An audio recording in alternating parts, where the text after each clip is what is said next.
My name is Ben Markham, and this is Benny's Big Talk, and I have here with me my friend Isaac. Hello. ¿Qué es la que hay? Hi, amigo.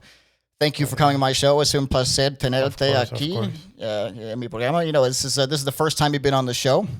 Yes. All right, and you want to tell everybody a little bit about yourself? Bueno, I'm Isaac Molina. I'm from Puerto Rico.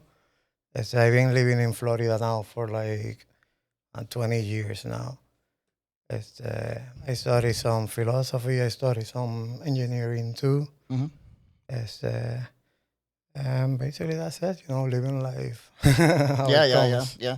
Well, we worked together for a while, doing engineering and stuff. You know, so we got to know each other when we were, slacking off and stuff, and just talking philosophy.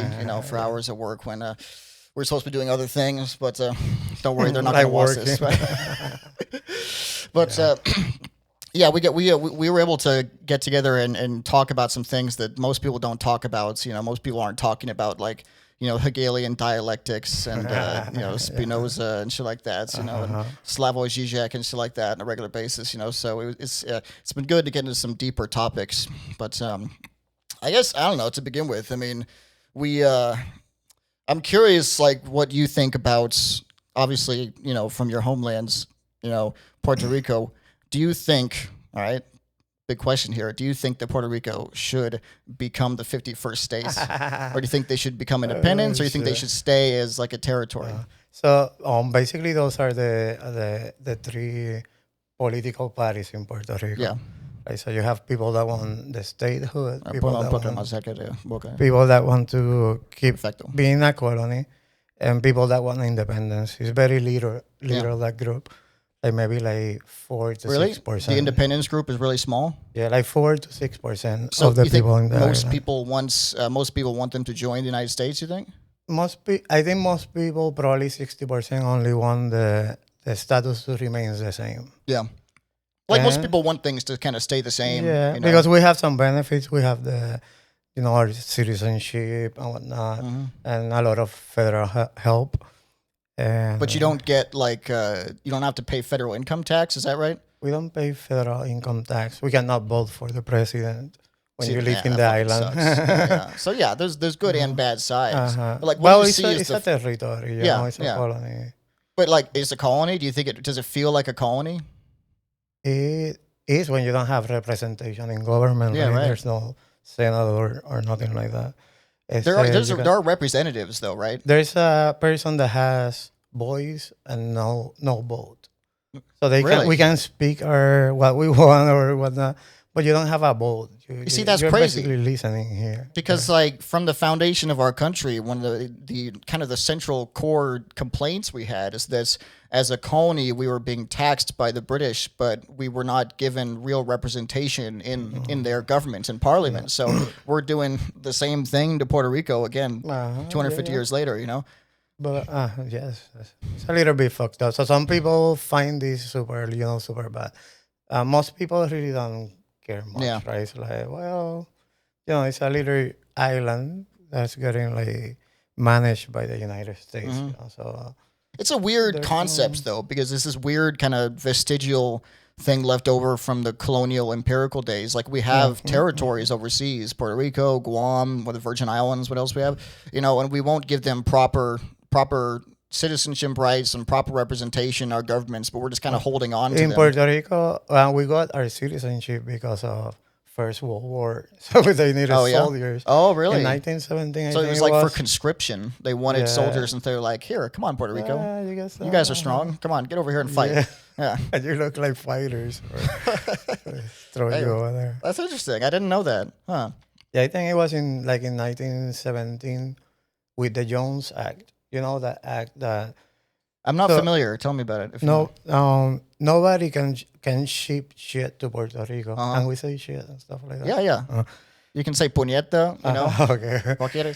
So no country, like, let's suppose if Puerto Rico want to buy some shit from China, that boat has to travel to a port in United States first, transfer to all the goods to a United States ship vessel, and then go to Puerto Rico. So that just... You're saying it has to? Like, it has to. Is that imports and exports?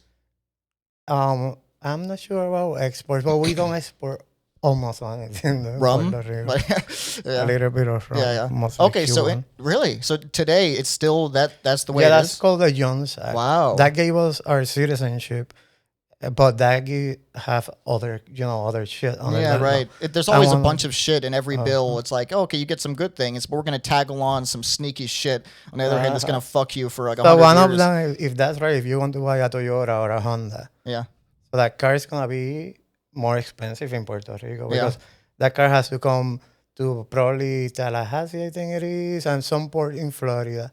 And then transfer to another boat, an American boat. Is that just Puerto Rico, or you think there's other? Because I remember I was in the Bahamas years ago, and I was talking to a guy there because they technically drive on the other side of the road because it's a British colony, former British colony, but all their cars are on the other side because they have to get their cars from Florida, and they're all cars with the American left-hand drive, and so they all drive whatever the fuck side of the road they want to because and it's just a fucking madhouse driving in there, because they drive these cars that are on the other side of the road, but they're on the left, in the car, which is what I mean. So it's the opposite of what it should be. Like Omar here. Oh my god, yeah, the little Japanese import. Shout out to Omar if you're still alive, buddy. But.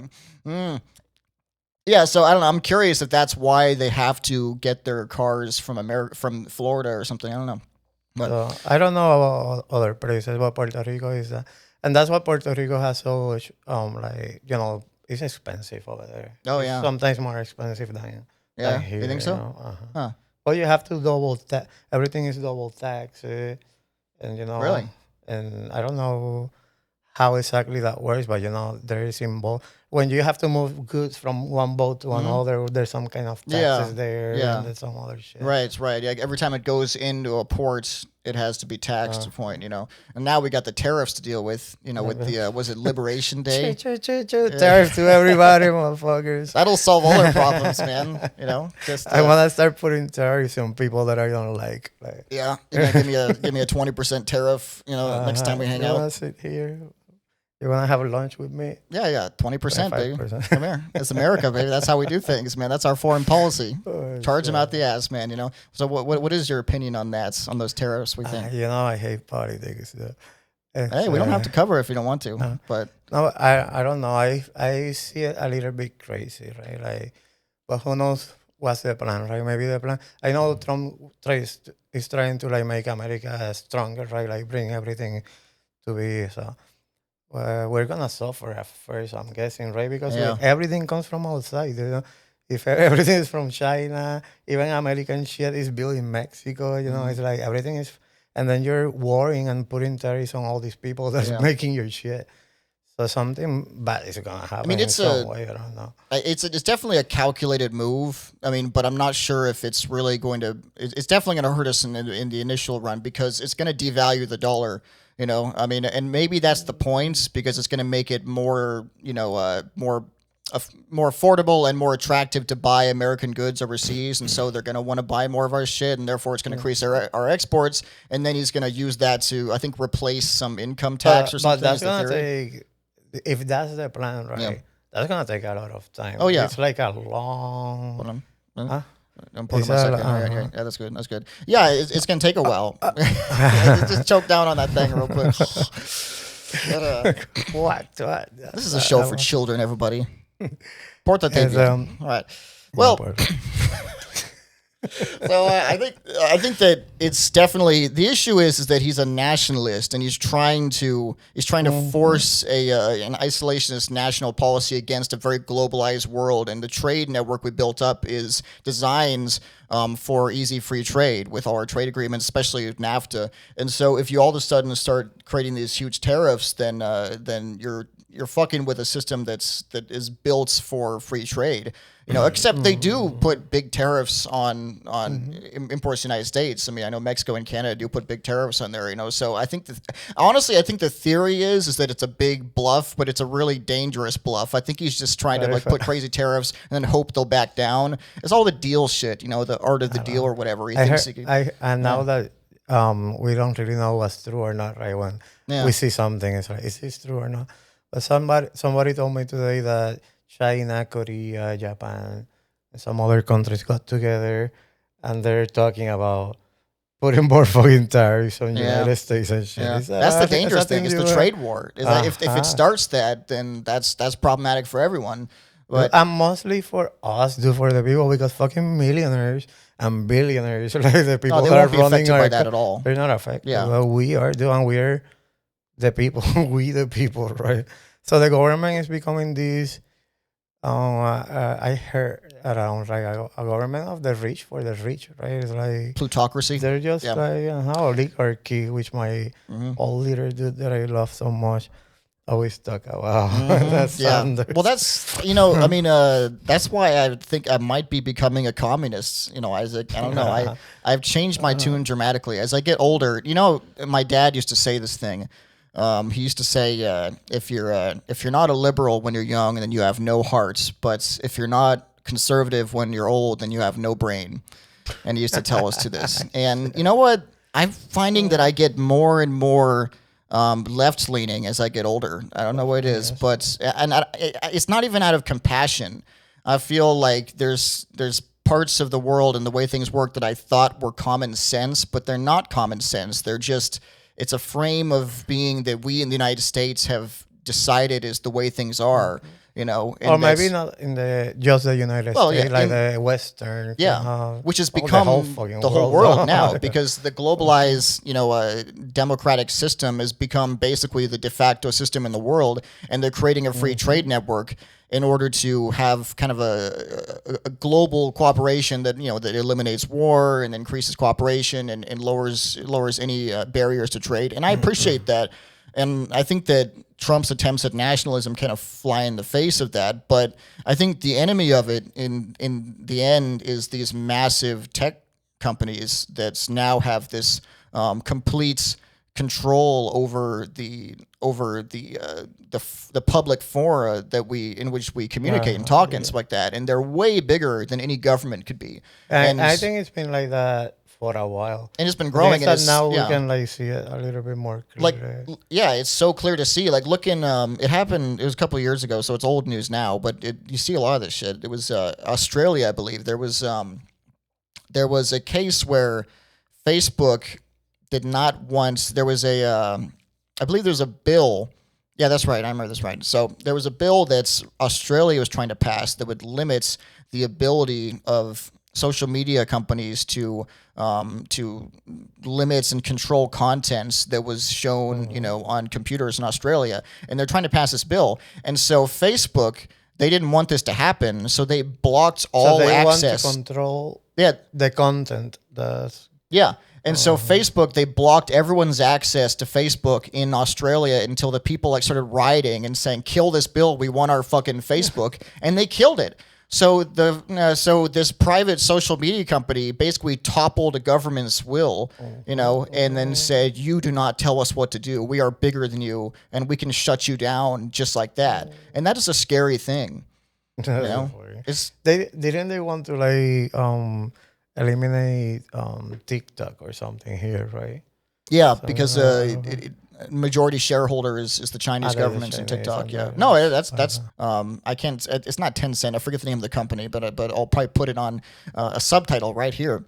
But it is a huge stakeholder in TikTok is the Chinese government. But whether or not they're actually spying on everyone with that, who really knows? But it's like everyone is constantly putting data with their phones, with the microphone and with the camera and stuff about their interactions, where they're going, their GPS. They're putting this stuff in there. And so that data is going right back to China. So, there's definitely a concern, Yeah, that's true. But you can't worry about that shit, man. We're just little people just trying to fucking survive, man. For so many years, this has been happening, right? Since, I guess Facebook started all this, not MySpace. Well, I don't know the timeline, but MySpace was definitely bigger before Facebook, I think. But MySpace was much more chill. You just had your song on the profile, and I don't think there was so much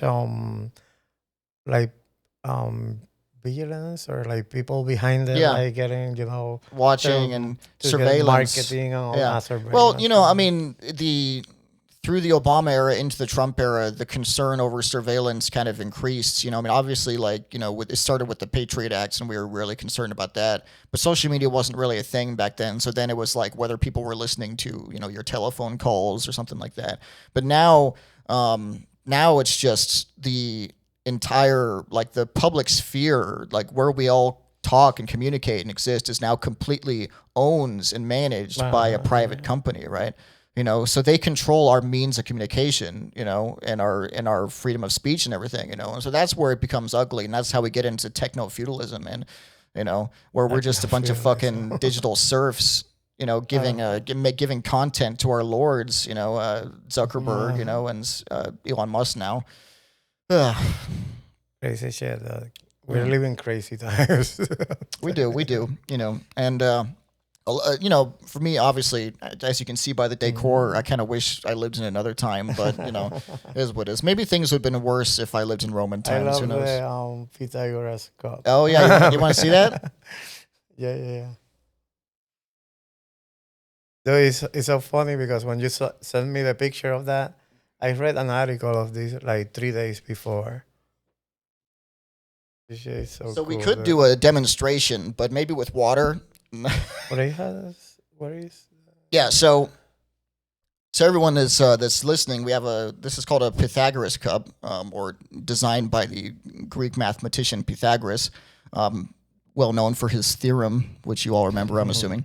But yeah, so the cup, I don't know if you can see it here, has a siphon in it, and the theory is it's a temperance cup. So if you're drinking wine at a party and you think, you know what, I'm gonna have a lot of wine tonight, you pour it. Start pouring in there. You pour it, yeah, and then once you get above a certain threshold, it empties everything out below you into the ground, and it's like, nope, you had enough tonight.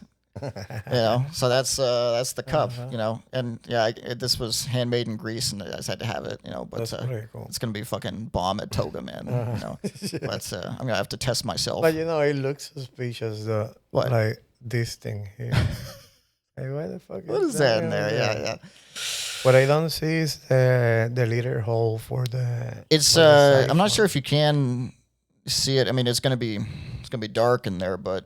Where the hole for the siphon, I think it's deeper down, but and then you can see the exit hole down the bottom. But yeah, that's the cup, and that's the exact same design as it would have been. Was that 2,500 years ago or something like that? Years, yeah, but yeah, I've started to collect some ancient Roman stuff and Greek stuff. As you can see, my very real columns we have here, and let's see,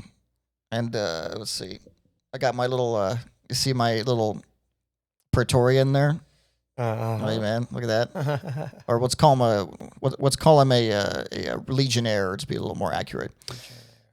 I watched a video the other day saying that they got paid very little money. Well, they got paid a mixture of things. Like for one, they got paid partially in food, like salt, like the salary. That comes from sal, right? Salt. So because they were paid partially in salt.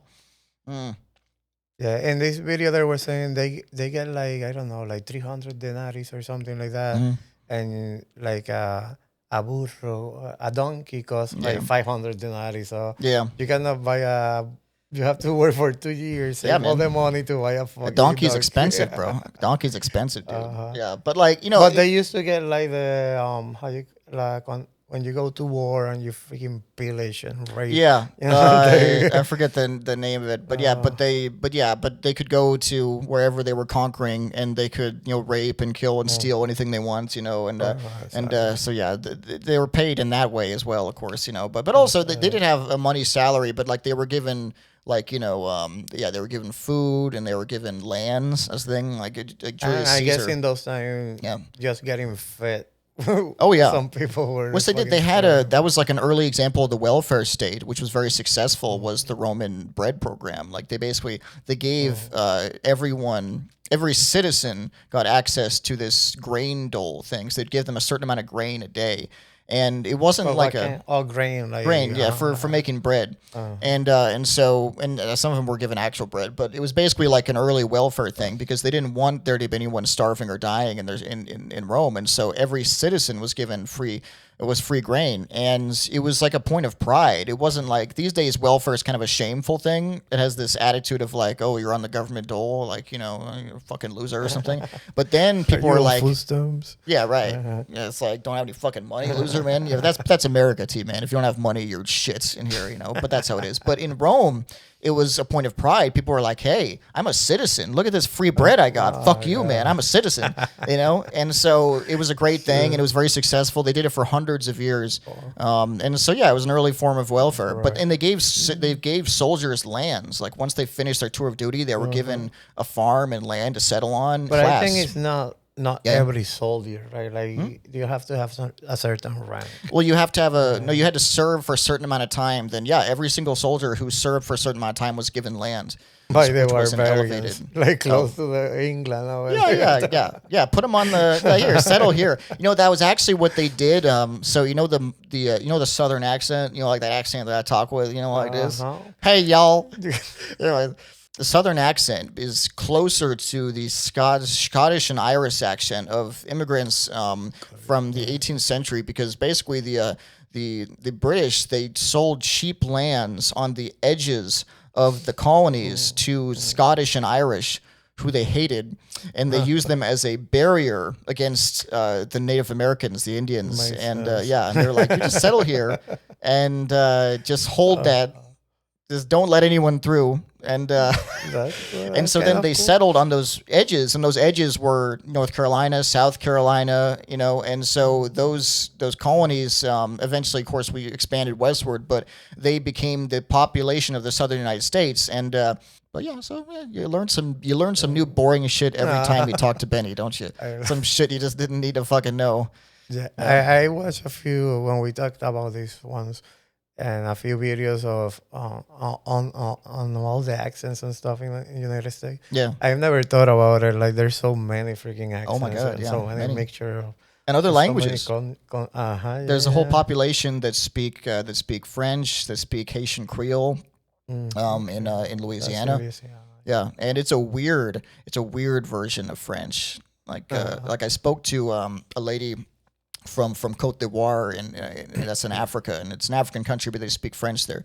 And she said when she came to New Orleans City and she heard people speak French there, she had zero fucking idea what they were saying. She couldn't understand a single word. Well, it's like Haiti too has Creole. Yeah. But this is like, so there's the Creole, which is a mixture of French and other languages, but the French that people do speak what they consider to Cajun. Be French, but that's like the Cajun, exactly. But it was completely unrecognizable to a French speaker from across the pond, So it's interesting. And there are some accents, American accents, that I have no idea what they're saying, It's same thing with I don't know, same thing with Latin America. There's so many different accents, completely different, But I in Spanish I can understand almost everybody. Yeah. No matter where they come, words sometimes change meaning and stuff like that. Yeah. But you can understand like most of it. Probably because you have like the hardest accent of any Spanish accent. No, el español de Puerto Rico está bien fácil de cogerlo. ¿Qué coño me estás haciendo, hombre? Yeah, dude. Except maybe Spanish. Like Castilian Spanish, because they do this, I hate that shit. Yeah. Vosotros. Argentinians, it's an accent that for me is kind of too. It's like Spanish from Spain and Argentina and like Chile. They speak Spanish. It's different. It's like a sharp accent. I don't know. Jamo, man. They do like. But it's not that I don't understand them. It's more like of course you can. Bothers me. Like it fucking annoys me or something. Yeah. No, I get that. Alcoholic. We're gonna try out a little high class beverage here this evening. This is a Trappist beer, right? Made by monks in Belgium. Yeah. Mm-hmm. So. This is gonna be some strong shit. So that's Residentes, one of my favorite Hispanic artists' favorite beer. Seal of approval. Let's see. Pour a little bit here. You want to give me your? It looks nice. Let's see. Yeah, it's got a nice dark color. With that. Ooh. All right. Oh. Wow. Dude. It's sweet. It's super good. That's really good. Holy shit. It's like a little bit like, we have that drink, Malta. Yeah, Have you yeah. heard of that? It's similar to that, but of course with alcohol. Does Malta have the hops? Does it have hops in it? I'm not sure if it does have it, but it's made in a brewery that makes beer. Uh-huh. And I guess it has this very similar processes for the fermentation. I have to try it because I've tried. There's this Eastern European drink called kvass, which is it's like a bready. It's like it's like a non-alcoholic beer, but it's a bread-made drink, and so it's got hops as fermentation, but it's non-alcoholic, and it's fucking disgusting. It's terrible. It's the worst thing I ever had in my life, But I hope Malta's not like that. I have not tried it. No, Malta it does have a lot of sugar. It's like a super sweet. Kind of like a soda, kind of. Okay, right? yeah. You might like it. Yeah. But yeah, we tried this because I wanted something a little darker, a little higher alcohol content, and something with some provenance, some history, something like that. This tastes. It's a good drink. I don't know. It's beautiful. But yeah, so we're both into philosophy. You're actually way more into philosophy than I am. You got a degree in philosophy. I was, yeah. Was past tense. Well, I studied a bachelor's degree in philosophy. I mean, I got a degree in politics, and I fucking hate politics, so that should tell you something. Just because you have a degree in it doesn't mean you like it, but I do like it. I still keep, to this day, I'm always watching videos and listening to audiobooks, reading about it. And philosophy just is a rabbit hole, right? Like you can go as deep as you want to go. I do like that it's basically this. If you study it methodically, it's the story of human thought, right? Like how the best humans, the best minds of a period have organized their ideas and stuff like that, and you can see the whole map of how we get to this show. Yeah, we got here. What great decisions led us to where we are today. So for me, and why I land up with liking Stoicism, like many young bearded white men of today. It's become a fad. It has become a fad. It's because of fucking Peterson, Jordan probably. Peterson. He doesn't actually mention Marcus Aurelius or the Meditations or anything about Stoicism. He doesn't mention it at all, but I think just the same crowd. But it's such a big thing that I had a video where I was talking about the Meditations in one of my last podcasts. I wasn't talking about meditations. I was talking about like a crazy story about Marcus Aurelius, and maybe true, maybe not, but something that was written about him near the time about, like a blood sex ritual and stuff like that. And I was just like, this is a great story. And, whether or not it's true, it's hard to say. It's been 2,000 years. We don't really know, but it's a great fucking story. And man, oh my God, did I touch a nerve with that shit. People were fucking raging, dude. Oh, you're talking about when he killed the dude? Yeah, the blood story, which, I mean, the people at the time used to write a lot of salacious stories about their political enemies. They would be like, wow, I don't like Tiberius. I'm pretty sure he has babies, suck his dick in a pool, so, and that was actually a real story. They called him his little fairies or something like that. But it's just, they wrote these crazy stories because they were actually really pious, really like uptight people. And the thought of like sexual deviancy was just so horrible to them that was just how they tore a person's character down. They were just like, he loves fucking butt sex, man. That dude, fuck but that Romans guy, man. Were a little bit.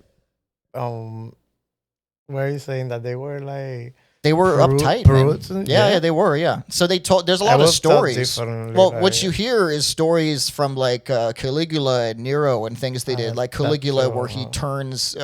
He made all the senators' wives start a brothel and made them pay for sex to raise money for the empire and stuff like that. But that shit was shocking for the time. I mean, that was insane that he did that. And there's examples of that, but in general, and whether or not that's true, that's pretty well attested, I think. But for the most part, they loved a relationship between men and women, monogamy, and they were like sex is only a thing for having children, and they were obviously they did have a lot of sex. Like I mean, I've been to Pompeii, I've seen the brothels, I've seen all the dicks all over all the dicks over the walls, man. They love that shit, and there's writings.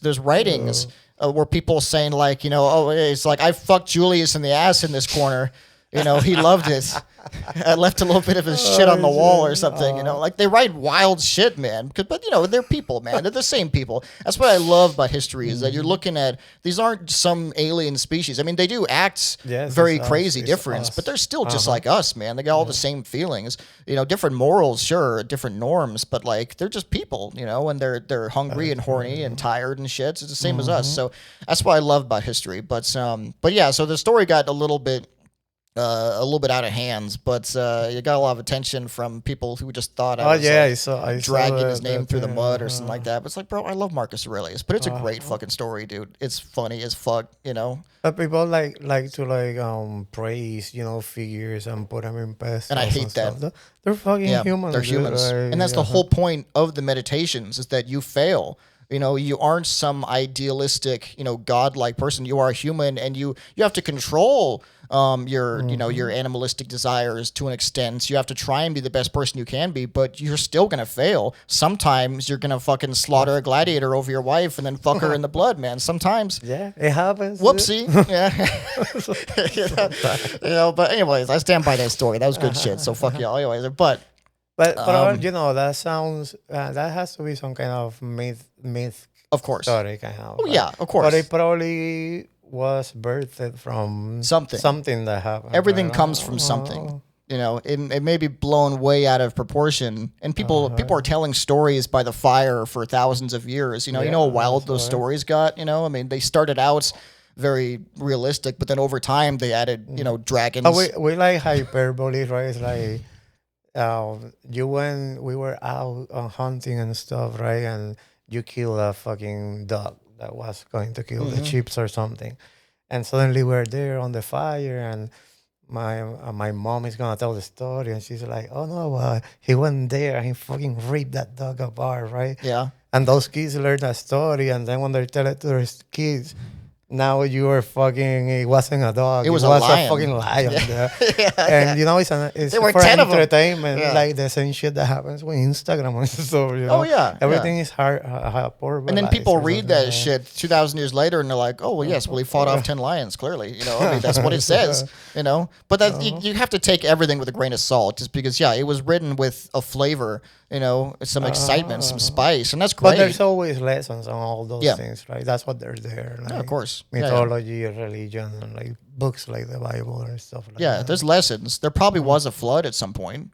I mean, they probably didn't fit every fucking animal on the entire planet in one boat. But there's floods everywhere all the time. There's floods, earthquakes, there's meteor showers. It happens, So maybe people are going to write about it if it's particularly memorable, and then it's going to last for thousands of years. And I saw a documentary that their thesis was that the Mediterranean Sea, that wasn't a sea. It was close to Gibraltar, the Stretch of Gibraltar. It was closed. Yeah, I saw that. So there was no water down there. It was a valley. Yeah. And at some point that broke down, and suddenly, the Strait of Gibraltar, Atlantic went and flooded the whole area. But this was like millions of years ago, though, I think. Exactly. People never saw that. When the continents were fucking... there was no people. But, there are... the story. Yeah, but like, there are examples like, 300... That story I talked about this in another podcast, but like that battle, Thermopylae, the hot gates. But there were more people. They're not all were Spartans. Like, exactly, there were a bunch of other Greeks. It was like 1800 something like that. But that it used to be this narrow pass, this narrow cliff, against the Aegean Sea. But then now you look at it now, and there's this huge valley with a highway and stuff like that. The sea is like miles that direction because these lands change. I mean, it's different, but it used to be the sea levels were much higher, and it would just be right up. There was this tiny little spot that held against those hundreds of thousands of Persians, but yeah, things change. Like when I went to Pompeii, like the Pompeii used to be by the water almost, but now because that volcano shot all this ash down, it created a new Like shore, of, which is miles further out, so it's completely changed the geography of that area, but it's all composed of that pumice, that volcanic ash now, which is solid. That's on my bucket list. I need to go so see cool, Pompeii. Man. I felt like a kid again when I was there. It's like a theme park for fucking nerds. But I remember, dude, that I was probably like 16 years old or something like that. And I got my hands into a National Geographic magazine. And I had that story, like how they drill the holes and they pour plaster, that plaster thing to put, and then you can, in National Geographic, they have those beautiful pictures. So you have, after they take their away, you see the bodies, and like people hugging their kids and shit. I haven't seen that one. Dude. But that was that shit blew my mind. It's like you have like a picture of whatever the fuck happened in that moment. They're there. You can see them. And like I remember I told you this years ago, but I read stories of when they first unearthed Pompeii. The way, how well it was preserved when they first found it is staggering. Like the way they described it, those bodies, like when they first carefully dug away dirt around the bodies, they would see, this one man described seeing a woman, and it was like she was alive. She was looking at him. Her eyes, she had hair. He was about to touch her breast, and the second he touched it, she turned into ash. Well, that's why he went for the breast first. He's like, look around. Let me take a little. Let me grab some of this 2,000-year-old titty here. And then as soon as he touched it, it just disappeared into ash, and the body disappeared. Like it was like she was there, and then she was just nothing. That's how well preserved they were. And then and they found these homes filled with furniture, with arts, with little like tweezers, hair combs, with gold, it just a whole life just completely just frozen in time. And obviously they stole that shit. This tile art, how you call those, like the tile. Mosaics with their colors and all that stuff, it wasn't just it wasn't the lava really what buried that shit, right? It's mostly like ash down, and then it's solidified and it protected and preserved the art. And like when they found it, it was perfect. It was like no one had left. And then they started to loot it, as people do. And the king of Napoli, he basically stole all the good shit. Like he took all the. It's really good, isn't it? It's beautiful. It's like frothy and carbonated, and it is strong though. It's strong. It's like a wine almost. Yeah. Yeah. The king of Naples stole all the shit and put it in his palace. And then a lot of it got looted by other people. So all the gold and all the marble statues and all the beautiful art and everything mostly got taken. But what's left by the British Museum. Yeah, man. Let me add this to my collection. Let me take a. Oh my god! I saw this little meme that the people taking the Tower of Pisa. They take their pictures with the thing, and then these guys are with a backpack, like. Putting the thing, and this is the British Museum. Taking that shit off. Yeah. I'm not sure how I feel about that. For me, I'm glad that it's in any museum at all, and not just in someone's house or lost to history or something like that. I say that, but if I could put it in my house, I would put it in my fucking house. So I get it, but I'm glad it's in a museum. But also it's great that a lot of it is accessible in one place. So you can just go to the British Museum. You don't have to go to these other countries. But it sucks. A lot of Egyptian shit. A lot of Egyptian shit. Which they also have at the Met. I just went to the Met Gallery in New York, and they have an incredible Egyptian collection. I went there. Yeah. Yeah. They you saw have it too? Like an East Asia area too. That's fucking. I didn't get to that area. My wife had to drag me out of there because I was spending so much time. We were there for like 6 hours. My phone ran out of batteries. I was taking so many fucking pictures. It was incredible, man. But I spent a lot of time.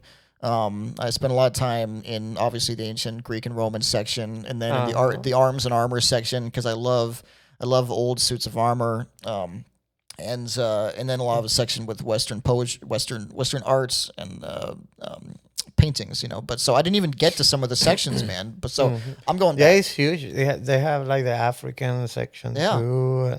there's a whole modern exhibit, thing, and it's incredible. Yeah, so there's no way you could do it in one day. It's impossible if you actually like art. If you want to like see everything like that. Yeah, and that's me. I don't know. You got to drag me out of museums. I love them, but you know. I'm gonna show you. I have like a bunch of fucking pictures of that museum. I went crazy on that. I didn't know. I guess we never talked about this. Oh, that's probably because I got fired the day after I got back from New York.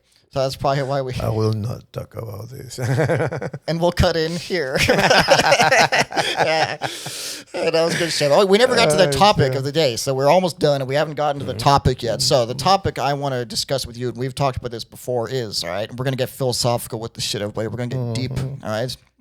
All right? I think that life is for duty and struggle and hard work.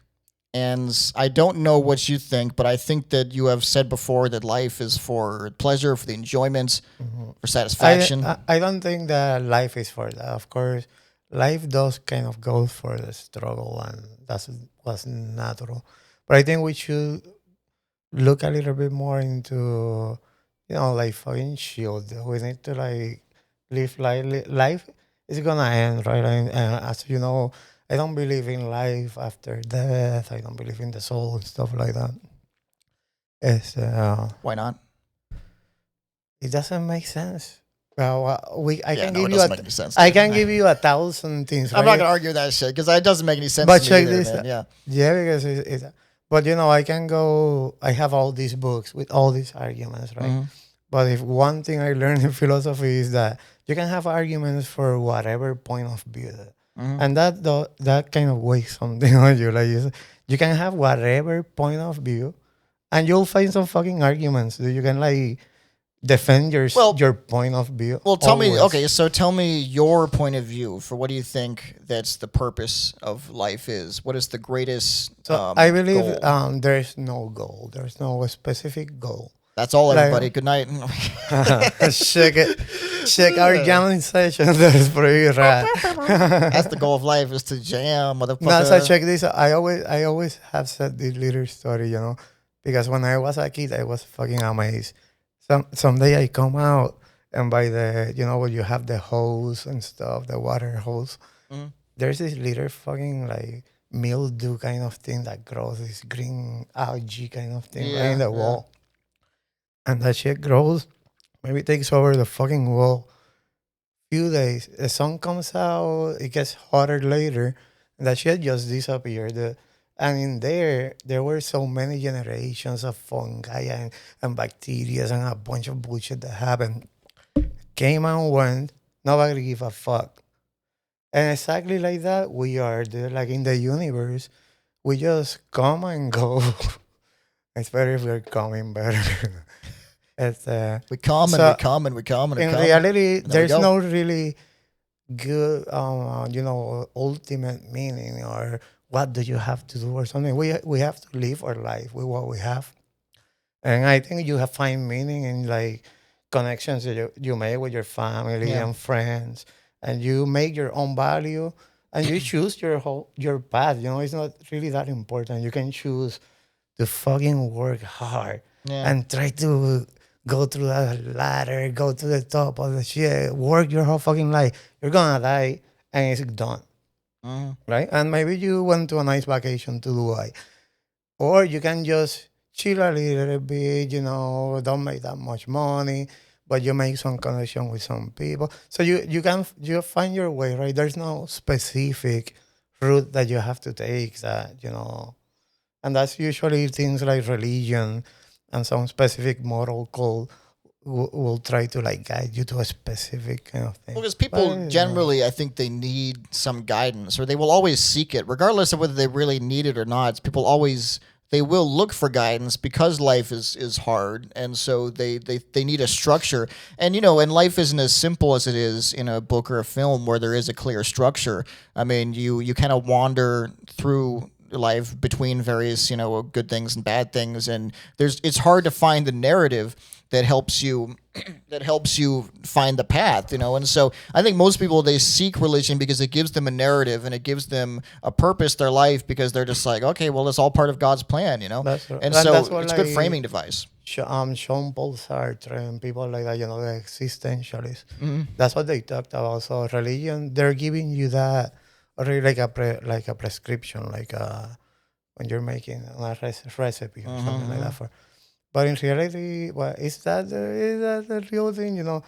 So it's your responsibility to find it, right? And that's why existentialism makes sense to me. It's like you have to find that meaning, and then you create your own path. You know, and you'll find your own values. You find what is important for you in your life.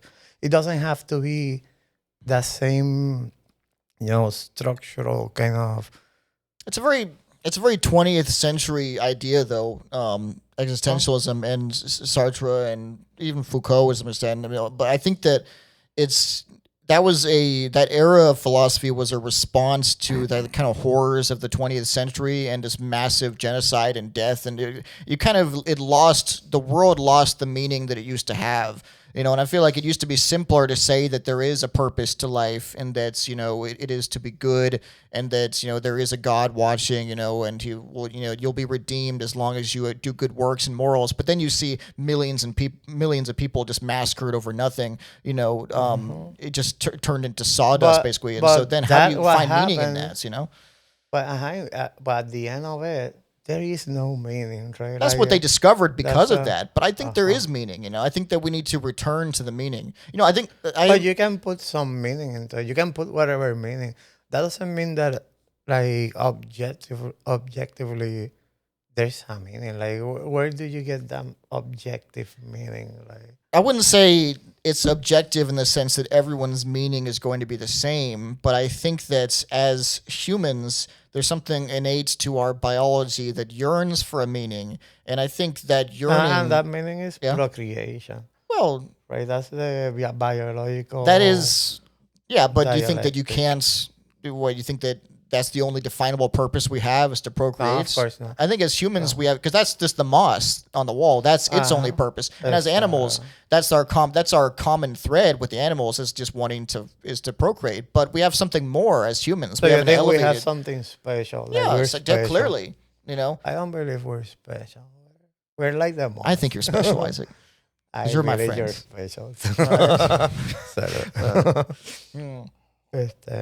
I think that the idea of God becoming an atheist, or Jesus becoming an atheist on the cross. The Hegelian. Jesus never heard that. You never heard this? No. So the theory is that it's kind of a way of looking at Christianity in a secular lens, and I like it because I'm not religious, but I kind of like some Christian theological ideas.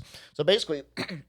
That, when Jesus was up on the cross and nailed to it, and he's hanging there just looking like a dipshit, he's apparently, like he said, I forget the exact quote, but he said, like, why have you forsaken me, God, right? And so in that case, God doesn't answer him, God doesn't exist at that point, and so he's left him alone.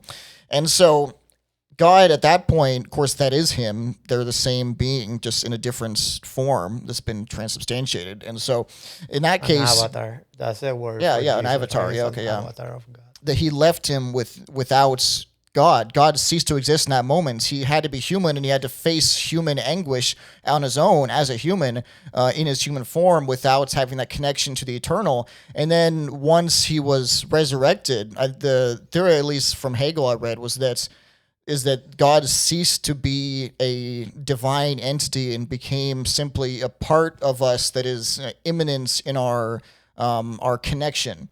And then the connection between humans became the essence of God, and he ceased to be a real divine being. And the only true connection you can have to the divine is through our human love and connection and ingenuity. And that's why we can't look, and take a picture of God, because he doesn't exist anymore, because he sacrificed his divine essence in order to kind of like resubstantiate it into humans, right?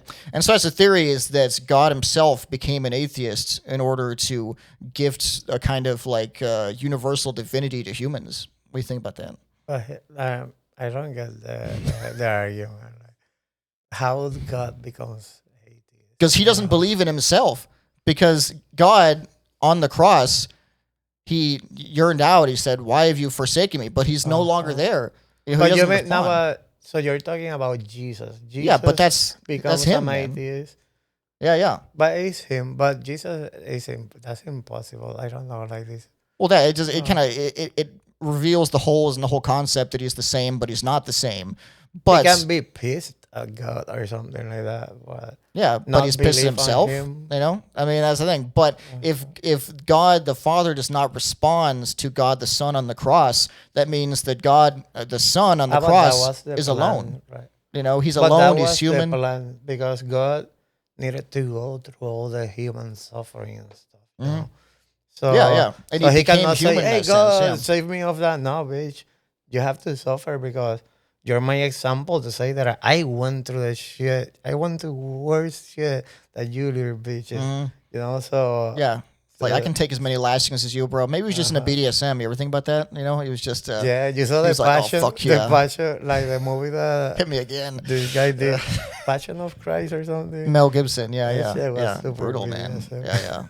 Yeah, exciting though. But I love that movie because they actually speak in Aramaic, and there's sections where like I remember there's a section where he was speaking to a centurion.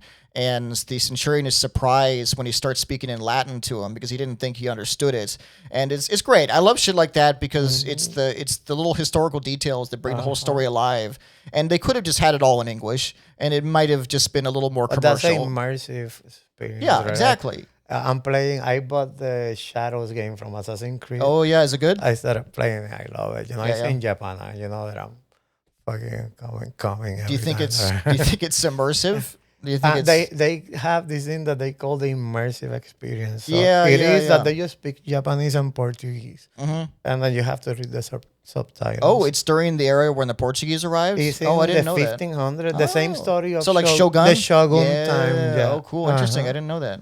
Yeah, and you know, they did a good job, kind of like with the other one that I like to play, which is not Origin, the Odyssey. Odyssey, I love Odyssey. Kind man. of the same graphics. Yeah. That And you get to walk beautiful- through ancient Athens. Yes. It's incredible, man. No, I love it. That's my favorite. Yeah. But now, you know, I love the Japanese culture and all that. And So, I have these beautiful freaking places, you know, all the little villages. It looks beautiful. It does. It's a nice But game. I got to go for the controversy here. What do you think of Yasuke? Okay.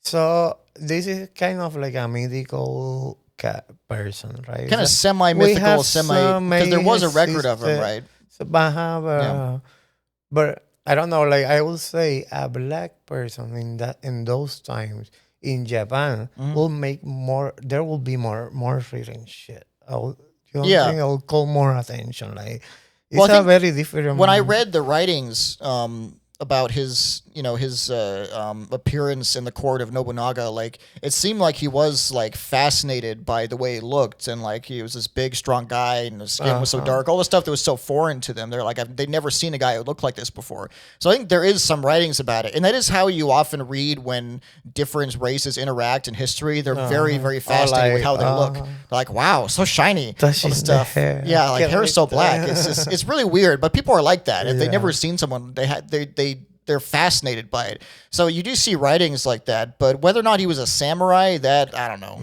I guess I don't know. Maybe he worked under him and you know as a servant. I would have thought that if they're gonna make a game about Japanese culture and stuff, maybe that should have not been a the Japanese character guy. Yeah, right. to focus on. Yeah.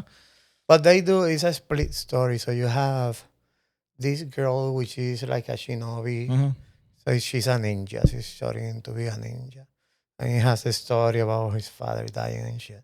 And then you have him, whatever his story. And then you play both characters and they're from opposite sides. So you're going to be playing both sides of that. And you can switch like any time, right? I think. Yeah. Or you I can think play all depending as on one. the story, it's more focused kind of in the story. Like it goes through, it has like a novella kind of thing. I think that's you know, especially because he is a historical character, or at least that's written in. I don't think there's any issue with that. But I think that the Japanese have been kind of angry about it because it is, you know, they finally did a Japanese game set in Japan and they didn't put a Japanese guy in it. I mean, it's I don't know. It's a little bit weird. Like when they did the Egyptian one, they did an Egyptian guy. When they did Odyssey, they did a Greek guy and girl. I would have understood if it was Disney. Yeah. Well, you know, I mean, it's. I think it's just kind of it's putting American ideas of what diversity should be into what should be a Japanese thing. Which the Japanese people, they like Japanese people and the way their culture and history and the way they look. That's the way they are. I mean, they don't. I mean, and you know, there's nothing wrong with either side. It just kind of there was always going to be a bit of a rift there because not everyone has the similar ideas of kind of a melting pot thing like we do in the United States and the Western world, you know. So I don't know. True. But I don't know. I gotta play. In a way, it's okay. It's an experiment. You have the Japanese. It's all Japanese. You have a ninja. Yeah. And then you have this. Yeah. I think it's good they finally did it because for years they should have made a game in Japan and they voided it for some reason. Everyone wanted it, you know, But right now, Japan culture is like in the up there, right? Like everybody's obsessed. Yeah. Everybody's traveling there. They're having problems too in Japan. I've seen that. Yeah, they're upping their prices for non-residents and stuff in many places. Like Kyoto is putting like a tax kind of thing for places that you stay and stuff. If you're not Japanese, which you know, I mean, it's just good business. I mean, if for one, but I think it's definitely a response to some because you know they have they're protective of their rules and they're very clean and very polite. Dude. Even if it's a little bit fake, it's just more intellectual. But dude, people go and they're like freaking throwing garbage in the floor and being loud. These people don't speak in the trains. When you're in a train, nobody speaks. Yeah, they and look people down. are in their fucking phones screaming. And you know, I imagine Latinos. I imagine me, my brother, and my sister in a Japanese train. I'll be like, fuck. What the fuck is this people? It's different, man. You know, and that's when I go to another country, I try my best to fit in with what they're doing. Not everybody's like that. Well, they should be, honestly, man. If you go to another country, do the fucking work, and act like the people around you because you're in their lands, Don't just fucking start applying your culture to theirs. And more when it's like just like throwing garbage around. I suppose that's one of the main shit that that's not even anyone's culture. That's just bad. Hey, fuck, give your garbage that's to just yourself. Being a bad person, man. Being a bad citizen of the world. And being loud, and let's suppose geishas, which for us is this exotic kind of thing, right? This is part of their culture, and they train and they live, they have a life, and then people are there, dude. You know, imagine a geisha is walking to a place, she's trying to find some rice or something, and a fucking bunch of tourists trying to take picture with her, and and sometimes disrespectfully. It brings issues. So in Kyoto now, they're closing off certain sections too, where they fucking live because they live in a house where they train to be geishas since a certain age. So these areas are trying to cut them off because people are just fucking going there trying to take pictures and all that stuff. How does the geisha culture last into the 21st century? Because obviously they were never prostitutes. We know that. But it's not it was like a sort of making prostitutes. I know. We have to put that definition and everything. But it was entertainment, right? Yeah, entertainment, kind of they learn courtship all the in a way. Instruments. Yeah. No, but it's not even. There's not even. I think a sexual component. Well, not even sexual, but like a companionship element of things. They're entertainers. They're so we're having dinner here and drinking and shit, and we want to have somebody to entertain us. And these girls, they learn how to play these classical pieces in the koro, and they do the tea ritual and everything. The tea ceremony. Yeah. They do some dances, some kind of performances and stuff. That's what they learn, right? They're not learning to fuck or something like that. Yeah, right. It's not sexual at all, but I think it's probably subtly sexual. I think, but but that's the American mentality. So you go there because you're drinking. It's a beautiful girl. You want to mount her. I didn't say mount her. I just said there's a subtle sexual aspect, I think. I think it's like, maybe she like pulls up the kimono a little bit. There's definitely like a subtle, obviously it's a much more respectful thing and a much more reserved thing, but that's it's part of the allure of it, But there's a prostitute and there's a geisha. Yeah, right? Geisha is not nothing. Well, no, I with wouldn't. that. No, it's definitely not like an overtly sexual thing. Is what I'm saying. Yeah, But that happened more in the war and when the soldiers were there and they objectified them. And it's fucking money, right? So, you need money. You're fucking being baited by this guy. So it's like... That certainly wasn't the worst thing that happened over in Japan during the war. But yeah, well, I'm getting a unit 731 or something. But, I don't know about that. Ooh, that's all the experiments and all that stuff. Oh yeah, experiments. Some Mengele level shit or worse. But yeah, hey man, it's war. It was a very pro science time. Science combines with some people with very I wouldn't say lax morals, but just like the objective of I have a supply of humans. And I really want to see what happens when I do very strange things with these humans, and no one's telling me I can't. You don't have to go so far. I think it was in the 30s, 40s or 50s. I'm not that.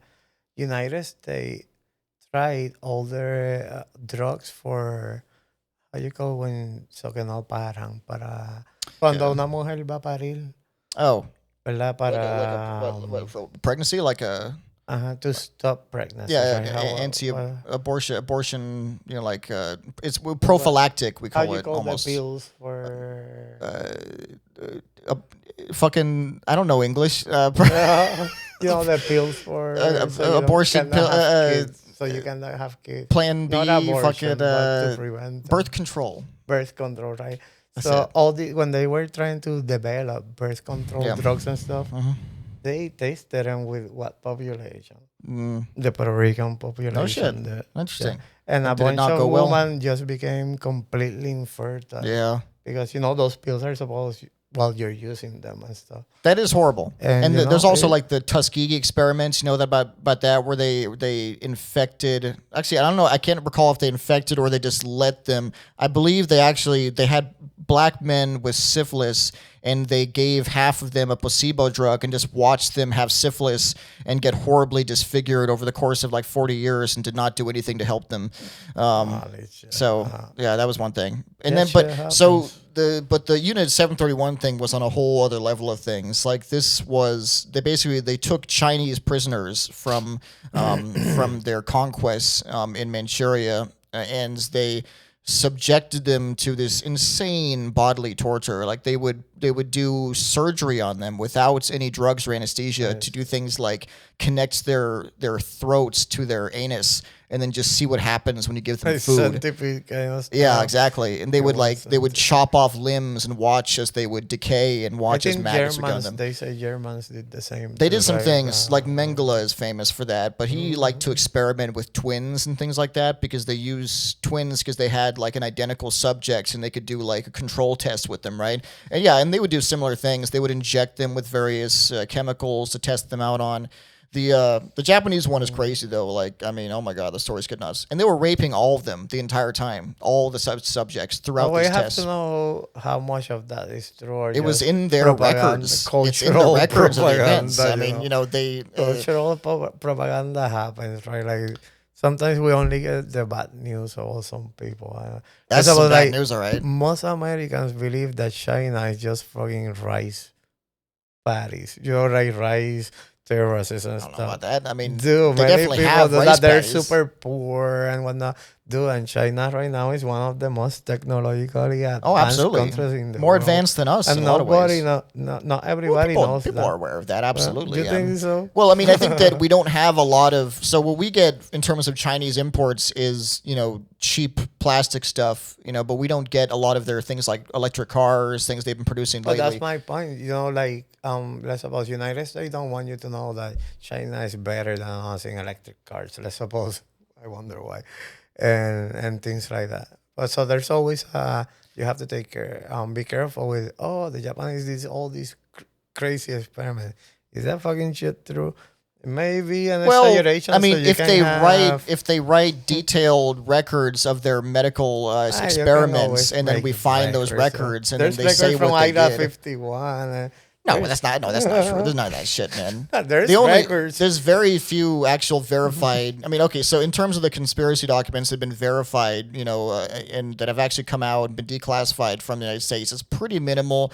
I mean, there's stuff like Operation Mockingbird, which was JFK's wiretapping plans, and then there's the documents about MKUltra. That shit was verified, that they were infecting people with, not infecting, but they were giving people LSD in experiments to test how it affected their ability to, yeah, right. So sign me right up. See, a lot of guys signed up intentionally for it, but it was to test it as like a truth serum to see if they gave people enough acid. And I think several people, like even one of the members of the Grateful Dead was a part of that experiment when he was younger. People claim that Charlie Manson was, but it has not been verified, and a few other people. And then there was, what was it called? Midnight Climax? I forget. There was one where they were going into brothels, illegal brothels in the United States, and they were having the prostitutes give guys LSD and then ask them questions. And these were guys who were heads of state, things like that, who were foreign dignitaries, and they were interrogating them. And so that shit has been declassified. Usually it comes out like 40 years later when something else has to be declassified, and they just let that shit out just for nobody's gonna read this shit. It's been 40 years.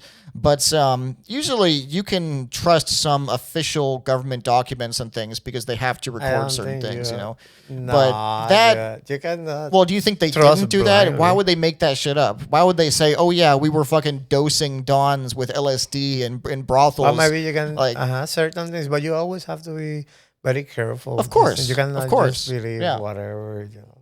And much more in this era, though, that everything can be freaking proctored, right? Well, this era, very but careful. Yeah. I mean, and that's the thing. But I don't think that's. We have a lot of documents of what the Nazis did to prisoners with experiments. But we don't have. There's a lot of the same ones for Japanese. Yeah, but very bad for Germans. So why do you Japanese. Think? Why do you? Think, they're not very bad for why Americans. Do you, you don't think that Americans do shit like that? Okay. So everybody that has some power, they do that shit. It's an opportunity for advancement for science. Well, okay. And that think about the suicide bombers. Were there any of those? I mean, in a wide scale on the American side, or was that a specifically Japanese thing? And doesn't that hint to a difference in how their culture participates in war? Are you talking about the kamikaze American bombers or the kamikaze? Okay. Kamikaze, yeah. Like for me, that hints to a complete difference in how culturally they wage war. But that's a culture, because they serve.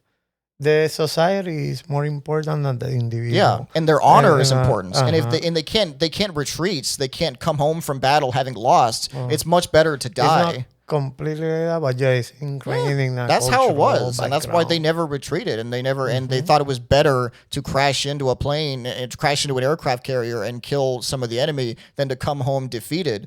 I mean, they did that a lot, especially towards the end of the war. Samurais carry a little sword to fucking kill themselves. Well, that's what I'm saying. It's a cultural thing. Enough, whatever was happening. So I think that the samurai culture led to some crazy things during World War II. It just as a consequence of that culture of honor and duty, and it can lead you to some great but terrible places. But that culture brings it, in another, jumping on topics and stuff, it brings good things too, right? It's not just bombers. Of course. It brings other stuff, like a lot of respect. There's like many good things that come from that. And like we were talking about with the impact of recent tourism and them not respecting that. I mean, it is a beautiful culture. They take so much care into the small things in life and the delicate works, that take so much practice and so much dedication, of calligraphy, and the tea ceremony. I'm taking a calligraphy class with a Japanese girl but I'm taking the one that is just pencil. After I learn all the characters, then you can do like the brush and all that stuff. It's hard work, I know, right? A lot of work, so much focus, and delicacy, and everything has to be just so. And it takes years and years, and that's a beautiful thing about that culture is the efforts and the just focus that takes into every small thing about their lives. They're very big, but not everybody, of course. It's like in the culture, right? The concept of mindfulness, like being mindful of what you're doing, right? Like you're drinking this beer, some people, brew it and it deserves some kind of respect. Right? Yeah. That's what they do, the tea thing, right? Like some people cut those fucking leaves, you know, and somebody transport it to some other place, and now you're brewing this tea to somebody, and all that requires that respect and shit. Yeah. And there's some beauty on that kind of like way of seeing. No, the mindfulness is something that we do kind of lose sight of here. I mean, here it's because here is work. Yeah. It's like you have to. Like, we're in kind of a trance. I feel like, you know, we're in this kind of forward motion that isn't very deliberate. We're kind of hurtling forward, you know, and we don't take the time to slow down and appreciate all the efforts that go into our world and the care of things, you know. I mean, just every little action should be so deliberate, you know, and don't just kind of stumble through life, you know. And I think but that's the thing. There's so much you can learn from every culture in the world, you know. It's really asinine to think that one culture is going to be the solution to all of humanity's problems. You know, we just have to travel as much as we can, experience as much as we can, and take the best parts of everyone, really. And, you know, I'm kind of globalism. Yeah. Well, I don't know. I say that, but also, but that's what I'm saying. Because I don't want to lose the character. I hate seeing the fucking McDonald's everywhere. Have your own characters, I want it to stay. Like, I want it to be magical to travel to another place and to experience a culture. But you go to Japan. Yeah. And you have to go to fucking McDonald's. It's not the same but fuck thing. That shit, man. I hate for shit. For the first thing is that McDonald's is healthy. Oh yeah, no, believe me. We did it in Italy too. My wife really wants to go to all the McDonald's. We go to anywhere, so we went to McDonald's in Italy, and it was great because it's made by Italians, you know, and the menu's different, and they know how to fucking cook there, you know. So and it's not full of processed crap because it's illegal to sell that. Hut? I don't know. They have so they've got McDonald's. They've got like KFC is a really popular one. You know, I keep going to Japan because that's my obsession now. KFC. So in Japan they don't celebrate Christmas, right? Why they choose to celebrate Christmas? But they do because Americans brought it there, and when they brought it, it was very famous. The famous restaurant that went there in that time was Kentucky Fried Chicken. Yeah. So they celebrate Christmas. Christmas is like St. Valentine's for us. It's a couple celebration. And you eat Kentucky Fried Chicken. Oh, KFC. Shit. Really? Yeah. Look it up. It's a thing. So they celebrate Christmas. In Christmas, you eat KFC. Do they have like it's mostly a couple. Do they have like trees? Do they have like a Christmas tree? I don't know about the tree, though. That's crazy. But the Kentucky Fried Chicken, I always wonder, like... I guess they're like, this is America. I don't know. That's what the... Kind of like, I've seen... I remember seeing, like, when I was at a mall in Italy, they have, like, an American restaurant, and it's got, like, these cowboys in it, and, like, those doors, and, like, all the meals are, like, you know... like Rustler hot dogs and pizza burgers and stuff, you know. It's like, this is what they think of us, you know. They think all we eat is donut pizza burgers. Yeah, throw some bacon on the bacon milkshake. You know, that's what they think about everything. So it's, you know, which they're not entirely wrong. But you know, it's all perception. You know. Yeah. But hey, Isaac, it's been a great conversation. It's been great having you on. And I think we're going to jam a little bit as well in the future. That hasn't happened yet. And time is time. It's all relative, man. You know, time isn't real. It's a human construct. You know. Maybe we'll do it tomorrow. Maybe we'll do it yesterday. But anyways, it's been great having you on, and I hope you'll come on again sometime. Yeah, of course. Yeah. I really love that beer, dude. It's so good, dude. It's so good. We have some more. Good night, everybody. This has been Benny's Big Talk. Okay.